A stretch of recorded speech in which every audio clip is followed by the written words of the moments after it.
Bismillahirrahmanirrahim. Alhamdulillahirabbil alamin. Wassalatu wassalamu ala asrofil anbiya'i wal mursalin sayyidina wa maulana Muhammadin wa ala alihi wa sahbihi wa barik wa sallim ajma'in. Rabbi shrahli sadri wa yassirli amri wahlul 'uqdatam min lisani yafqahu qawli. Amma ba'du. Baik, di sini kami dari kelompok 1 yang beranggotakan Muhammad Albin Niko Kaswar Sulpadi, Muhammad Elman Fariji, yaitu saya sendiri, Rilda J. Tira Jalianti, dan Mohnata Paujan. Di sini kami akan menyampaikan pemaparan materi ilmu komunikasi yang berkaitan dengan tipe atau jenis komunikasi. Kepada pemateri pertama, saya persilahkan. Di sini saya ingin menjelaskan sedikit tentang pengertian komunikasi. Menurut bahasa, komunikasi berasal dari bahasa Latin, yaitu communico, yang berarti membuat sama. Sedangkan menurut istilah, komunikasi berarti proses penyampaian suatu pernyataan oleh seseorang kepada orang yang lain. Komunikasi adalah proses yang melibatkan seseorang untuk menggunakan tanda-tanda alamiah atau universal berupa simbol-simbol berdasarkan perjanjian manusia, verbal atau non-verbal, yang disadari atau tidak disadari, yang bertujuan untuk mempengaruhi sikap orang lain. Komunikasi juga merupakan interaksi antar pribadi yang menggunakan sistem simbol linguistik seperti simbol verbal, kata-kata verbal dan non-verbal. Sistem ini dapat disosialisasikan secara langsung dengan bertatap muka atau melalui media yang lain, yaitu tulisan dan visual. Menurut Bernard Berelson dan Gary A. Steiner, komunikasi adalah transisi informasi dengan menggunakan simbol-simbol, kata-kata, gambar, figur, grafik, dan lain-lain. Di sini saya akan melanjutkan presentasi dari Albin. Poin kedua, jenis-jenis komunikasi. Komunikasi menurut penyampaiannya. Berdasarkan cara penyampaian informasi dapat dibedakan menjadi dua, yaitu 1. Komunikasi verbal atau lisan yang terjadi secara langsung yang tidak dibatasi oleh jarak, di mana kedua belah pihak dapat bertatap muka. Contohnya dialog yang terjadi antara dua orang yang terjadi secara tidak langsung akibat yang dibatasi oleh jarak. Yang kedua, komunikasi nonverbal, tertulis naskah yang biasanya digunakan untuk menyampaikan kabar yang bersifat kompleks. Gambar dan foto yang akibat tidak bisa dilukiskan dengan kata-kata atau kalimat dalam berkomunikasi secara tertulis. Sebaiknya dipertimbangkan maksud dan tujuan komunikasi itu dilaksanakan. Di samping itu perlu juga memikirkan resiko dari komunikasi tertulis itu. Misalnya aman dapat dipahami dan menimbulkan pengertian yang berbeda dari yang dimaksud. Sekian dari saya. Oke. Selanjutnya itu komunikasi bersumber pada tujuan. Dari satu perspektif, komunikasi dikategorikan menjadi sekian banyak ragam. Misalnya membuat saran kuliah, tugas kuliah, ceramah, ataupun wawancara. Konsep komunikasi ini menekankan bahwa komunikator merupakan aspek interaksi yang bermakna. Jadi komunikasi bersumber pada tujuan ini, apa yang dipesankan komunikator ini memiliki tujuan gitu. Jadi entah itu komunikator ini sebagai dosen, guru, atau seorang dai yang menyampaikan pesan, jadi memiliki tujuan yang ingin disampaikan oleh seorang komunikator. Misalnya wawancara, mengajukan pertanyaan-pertanyaan kepada seorang narasumber. Jadi komunikator merupakan aspek interaksi yang bermakna. Komunikator memiliki tujuan atas apa yang ingin dikomunikasikannya. Seperti itu. Selanjutnya yaitu komunikasi menurut kelangsungannya. Berdasarkan kelangsungannya, komunikasi dapat dibedakan menjadi dua, yaitu komunikasi langsung dan komunikasi tidak langsung. Komunikasi langsung sendiri itu proses komunikasi yang dilakukan secara langsung tanpa bantuan atau perantara orang ketiga atau media komunikasi yang ada dan tidak dibatasi oleh adanya jarak. Misal kita ambil contoh, yaitu percakapan antara dua orang atau satu orang dengan banyak orang gitu, tanpa adanya perantara.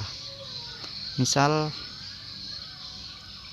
dosen atau guru yang sedang mengajar di dalam kelas dengan cara tatap muka gitu.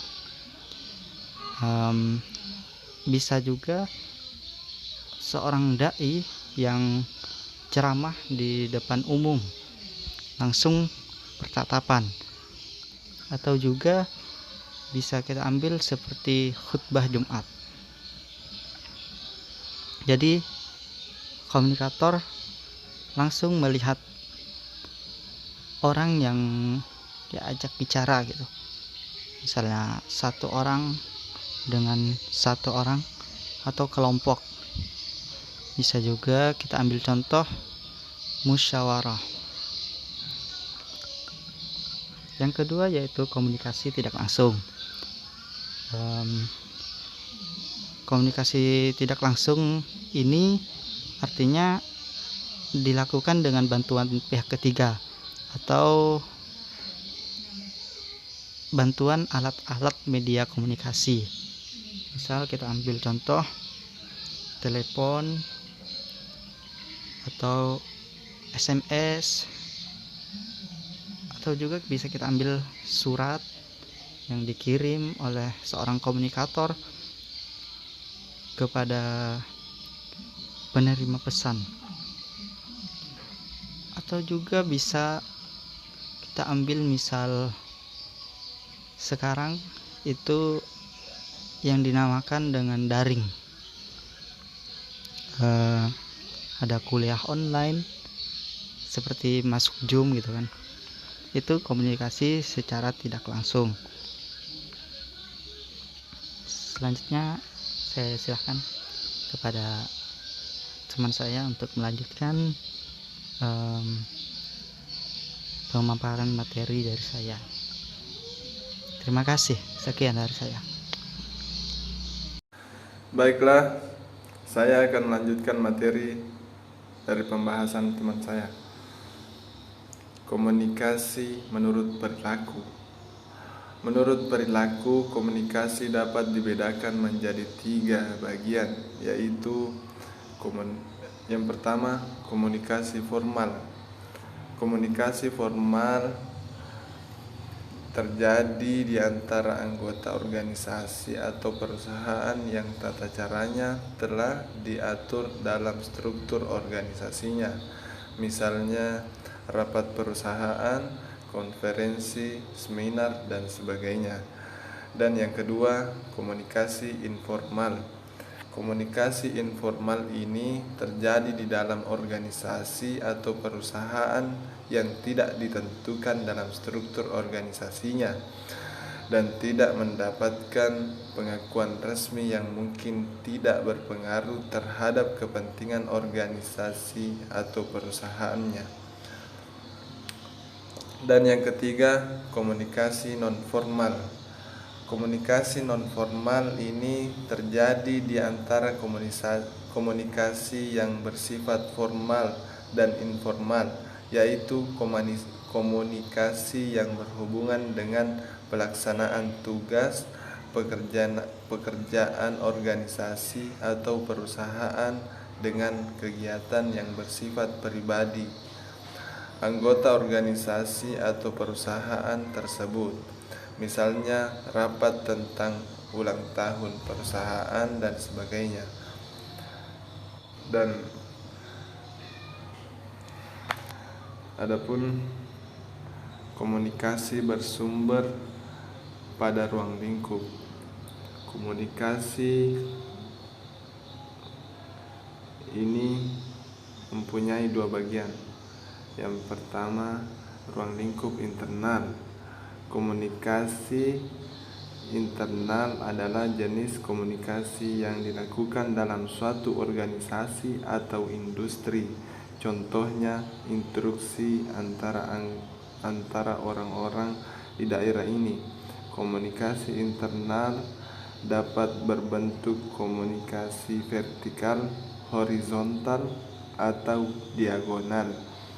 Dan adapun ruang lingkup eksternalnya adalah komunikasi eksternal mengacu pada pertukaran dalam berbagai bentuk antara organisasi atau warga negara, misalnya konferensi pers, pameran, publikasi, acara TV, atau layanan lainnya.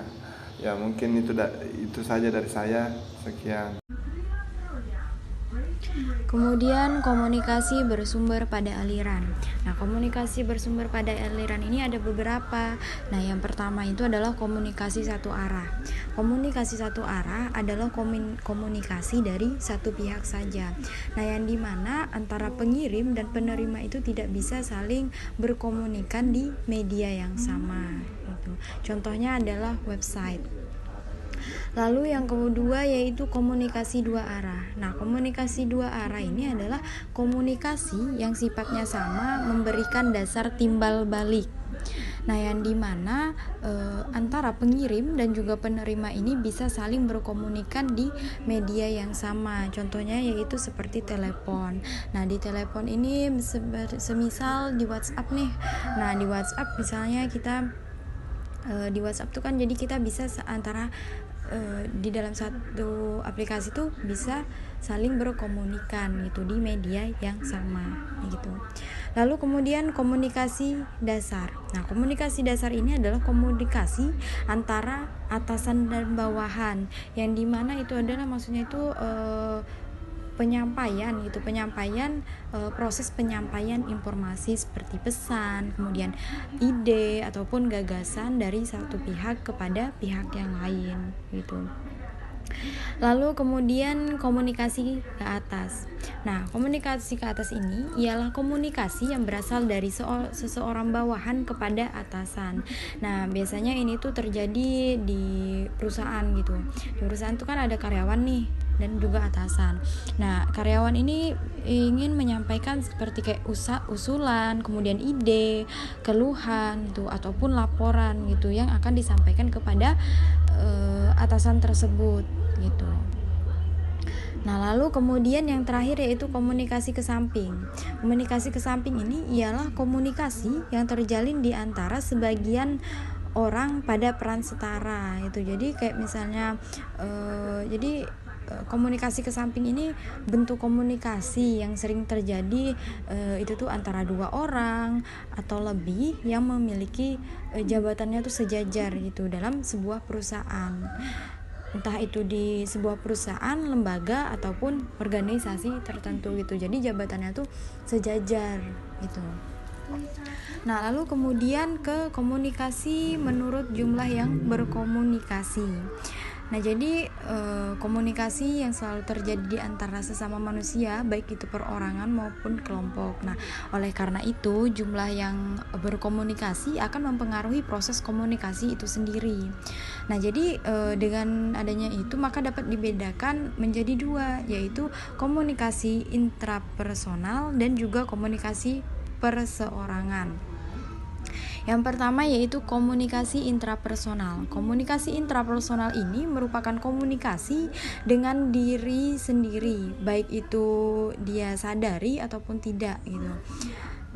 Nah, jadi itu komunikasi intrapersonal itu contohnya ini kayak berdoa gitu, kemudian kayak kita bersyukur, terus tuh berhayal gitu.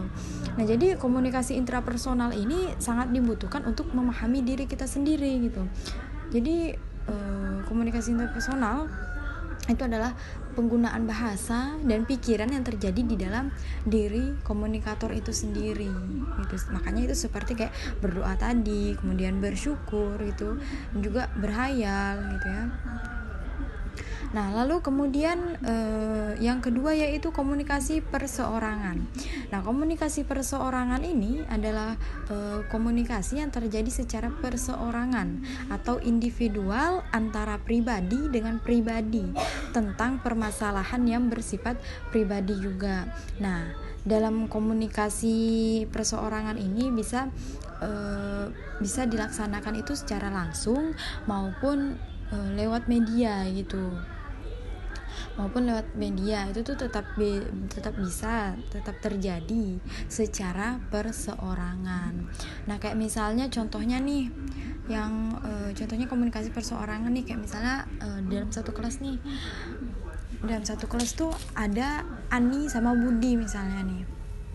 Nah, jadi entah yang si Ani ini punya masalah gitu ya, jadi si Ani ini kayak menceritakan suatu masalahnya kepada Budi gitu. Jadi itu tuh tetap bersifat, jadi mereka tuh bertukar bercerita gitu. Nah, tetapi itu tetap masih bersifat pribadi gitu, antar pribadi begitu contohnya.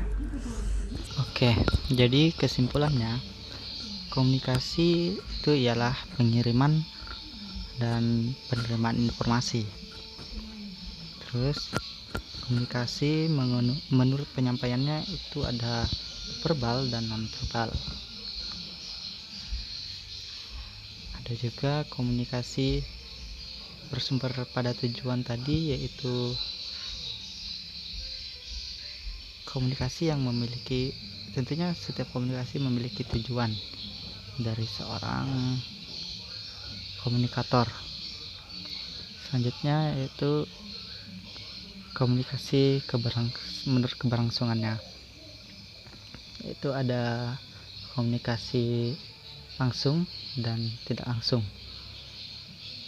Dan menurut perilaku, komunikasi menurut perilaku ada komunikasi formal dan komunikasi formal, informal dan non formal. Selanjutnya itu tadi ada komunikasi bersumber pada ruang lingkup yang mencakup internal dan eksternal, dan komunikasi bersumber pada aliran ya, komunikasi satu arah, ada komunikasi dua arah, komunikasi ke dasar, ke atas, dan komunikasi ke samping. Yang terakhir itu ada komunikasi menurut jumlah yang berkomunikasi. Itu ada dua, yaitu komunikasi interpersonal dan komunikasi perseorangan. Baik, mungkin sekian pemaparan materi dari kami dari kelompok 1 menyampaikan terima kasih. Sekian dari kami. Assalamualaikum warahmatullahi wabarakatuh.